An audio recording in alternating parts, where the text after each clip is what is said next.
nama saya Sena Maharani Pane, NIM M1B1190020, Prodi Teknik Kimia, Fakultas Sains dan Teknologi Universitas Jambi. Di sini saya akan menjelaskan proses pembuatan dinitroluena dengan metode nitrasi. Pertama, saya akan menjelaskan tentang nitrasi. Nitrasi dapat diartikan sebagai reaksi terbentuknya senyawa nitro atau masuknya gugus nitro pada suatu senyawa. Nah, biasanya proses nitrasi itu dilakukan dengan mencampurkan asam sulfat, dan asam nitrat. Umumnya juga proses nitrasi digunakan untuk membuat bahan pelarut, pewarna makanan, dalam dunia farmasi, pembuatan peledak, bahkan pembuatan bahan baku untuk produk lebih lanjut.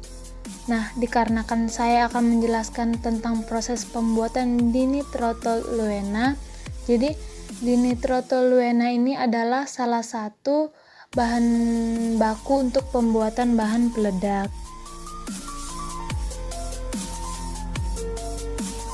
Selanjutnya saya akan menjelaskan tentang bahan baku pembuatan dinitroluena.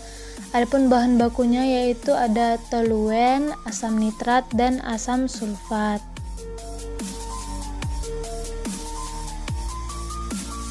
Selanjutnya proses pembuatan dinitroluena.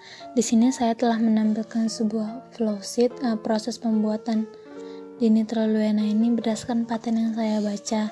Adapun langkah pembuatan dinitroluena mengalami dua langkah, di mana langkah pertama asam sulfat dan asam nitrat dicampurkan bersama dengan toluene sehingga menjadi 2 mononitrotoluene di dalam reaktor pertama.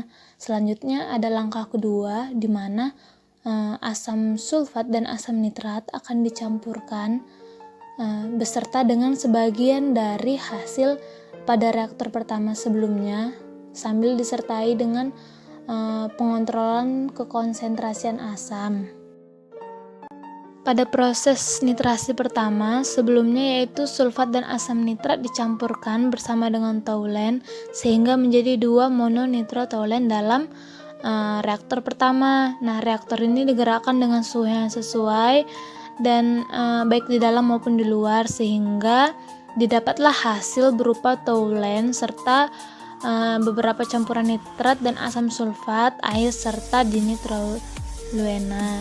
Nah, dari proses yang pertama ini ternyata reaktor mengeluarkan limbah berupa kandungan H2SO4 yang paling dominan sehingga H2SO4 ini nantinya bisa direcycle ulang untuk menjadi bahan baku dan beberapa limbah lainnya seperti air dan sebagainya. Kemudian kita masuk pada proses nitrasi kedua, yaitu terjadi pada reaktor kedua di mana sebelumnya asam sulfat dan asam nitrat yang dicampur dengan sebagian dari hasil nitrasi reaktor pertama itu dimasukkan ke dalam reaktor kedua ini setelah tadi di mixing dengan mengontrol konsentrasinya.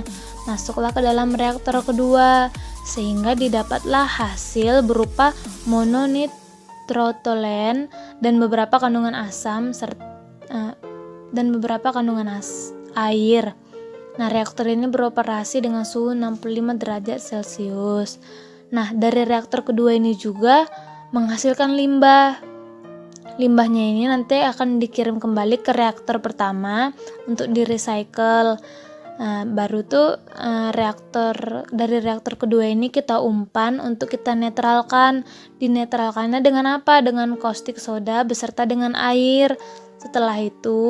Setelah dinetralkan, baru dipindahkanlah ke kolom scrubbing. Nah, dari kolom scrubbing itu nanti didapatkanlah berupa dinitroluena dan air bekas bilasan cucian sebelumnya yang akan dibuang nantinya.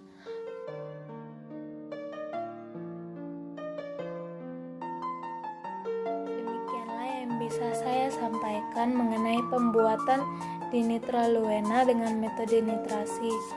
Sebelumnya saya mohon maaf apabila ada kesalahan dalam penyampaian maupun cara berbicara saya. Sekian, terima kasih.